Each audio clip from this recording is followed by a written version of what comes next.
কি হাতে 5 মিনিট আছে তো? তাহলে গরম গরম ডাল ভাতের সঙ্গে বানিয়ে নয় রেসিপিটি। ছোট একটা মিক্সার গ্রাইন্ডারে 1 কাপ সাদা তিল নিয়ে নিলাম, সঙ্গে দিলাম পরিমাণ মতো নুন, 2টো কাঁচা লঙ্কা।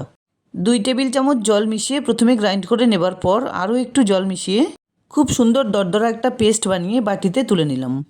অন্য একটা প্লেটে আলাদা করে সাদা তিল তুলে রেখেছি কুট করার জন্য। আর এর সঙ্গে মিশিয়ে দিলাম 1/4 চামচ হলুদ গুঁড়ো, 2-3 টেবিল চামচ বেসন।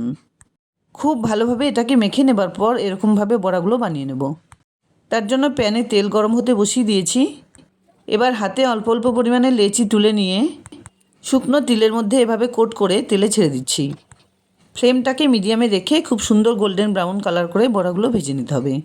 তাহলে খুব মুচমুচে হবে আর খেতেও খুব ভালো লাগবে। তৈরি হয়ে গেল দুর্দান্ত স্বাদের তিলের বড়া। রেসিপিটি ভালো লাগলে লাইক, শেয়ার, কমেন্টস করতে ভুলবে না প্লিজ। পুরো ভিডিওটা দেখার জন্য অসংখ্য ধন্যবাদ।